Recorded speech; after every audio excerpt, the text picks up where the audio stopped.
Scandale des équipements militaires, les accusés veulent poursuivre le procureur Khashoggi.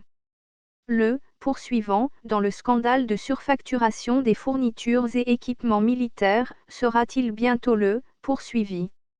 Autrement dit, le procureur Mahamadou Khashoggi pourrait bientôt faire l'objet d'une plainte de la part de certains protagonistes de l'affaire.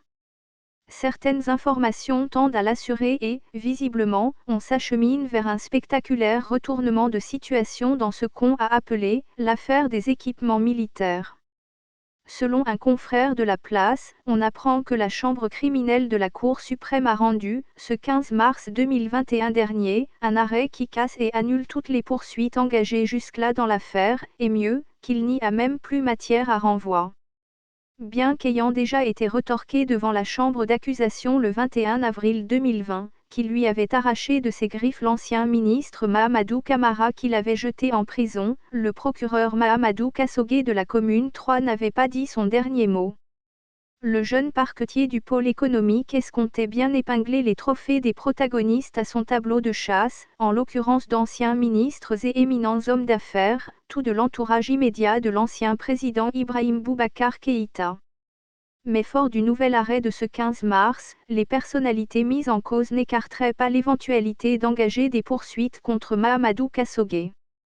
Le procureur pourrait bientôt donc faire l'objet d'une plainte devant la chambre criminelle de la Cour suprême, compétente pour connaître des accusations qualifiées au titre des dispositions de l'article 75 du Code pénal, qui stipule que « seront coupables de forfaiture et punis de la peine de 5 à 20 ans de réclusion, tout officier de police judiciaire, tout procureur général ou de la République, tout substitut, tout juge qui auront provoqué, donné ou signé un jugement, une ordonnance ou un mandat tendant à la poursuite personnelle ou à la mise en accusation soit d'un ministre, soit d'un membre de l'Assemblée nationale, sans les formalités ou les autorisations prescrites par la loi ou qui n'auront pas suspendu la détention ou la poursuite à la requête de l'Assemblée nationale, ou qui, hors les cas de flagrant délit, auront sans les mêmes formalités et autorisations, donné ou signé l'ordre ou le mandat de saisir ou arrêter un ou plusieurs ministres ou membres de l'Assemblée nationale. Or, Khashoggi, en dépit des protestations de sa défense, avait mis et maintenu Mahamadou Camara en détention, pourtant incriminé et qualité chef de cabinet avec rang de ministre du président de la République.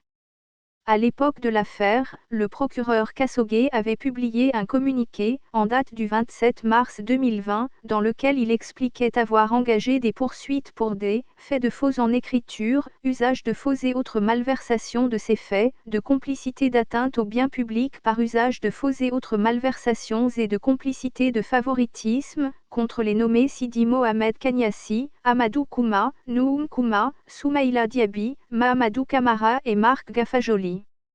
De même, de graves présomptions de faits de faux en écriture, usage de faux, atteinte au bien public, corruption et délit de favoritisme, avaient été relevés à l'encontre des nommés Soumeilou Boubèye Maïga, Madame Bouarefili Sissoko et Moustapha Ben Barka, qui étaient tous ministres au moment des faits. La qualité de membre du gouvernement de ces derniers, au moment des faits, justifiait que le procureur Khashoggi ait alors transmis le dossier à la Cour suprême, pour saisine de l'Assemblée nationale, seule à même de se prononcer sur leur cas, à travers la Haute Cour de justice, instance habilitée à juger les membres du gouvernement. Apparemment, c'est moins le cas Camara que le fait d'avoir réveillé une sordide histoire, où la lumière est loin d'être faite, que les protagonistes reprochent à Mahamadou Khashoggi. La mise au gnouf du patron du journal du Mali, à l'époque donc bénéficiant de son rang de ministre, une qualité que le jeune procureur avait vite écartée, serait donc le prétexte tout trouvé. L'inversion de la charge de la culpabilité. Mais un adage assure qu'un mauvais arrangement vaut mieux qu'un bon procès. Comme quoi, le retour de la manivelle ou l'ouverture de la boîte de Pandore, c'est selon. Source, Nouvelle Libération.